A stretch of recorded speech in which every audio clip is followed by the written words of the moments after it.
Hai hai hai, ketemu lagi kita guys, ngisah yuk.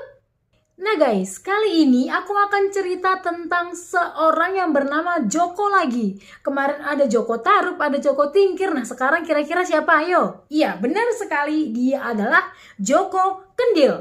Check it out.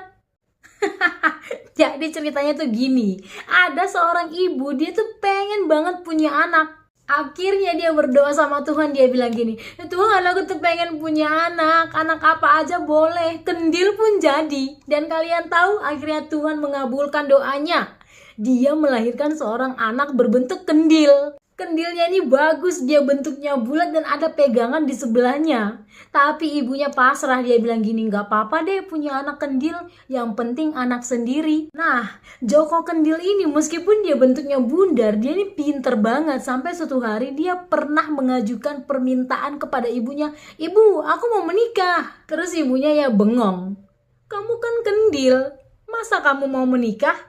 Jawab si kendil, dia bilang gini, lah ya meskipun kendil-kendil begini kan bu kendilnya premium toh. Akhirnya Joko Kendil ini akan melamar seorang putri raja. Dia datang ke istana dan mengatakan kalau dia ingin menikahi putri raja. Akhirnya semua rakyat yang ada di istana tertawa terpingkal-pingkal sampai perutnya sakit. Masa iya seorang kendil itu mau menikahi seorang putri raja yang cantik? Tapi ya guys, akhirnya raja ini memberikan tantangan ke si Joko Kendil.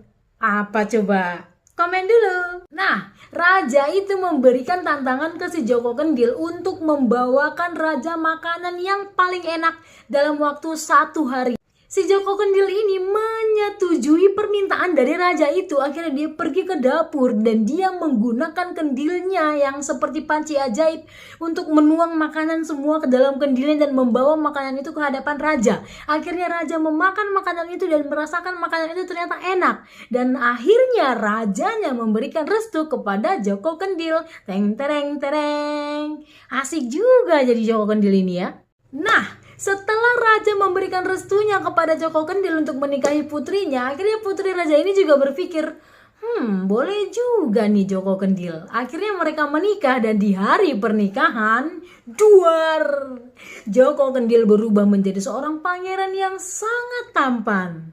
Usut punya usut guys, ternyata Joko Kendil itu dikutuk karena apa coba? Karena dia suka nyuri makanan, dia itu suka banget makan guys, astaga. Setelah menikah, Joko Kendil dan putri raja itu hidup bahagia. Tapi kalian tahu kebiasaan Joko Kendil untuk makan sendiri dan suka makan banyak, mencuri-curi makanan dari dapur, itu gak berubah.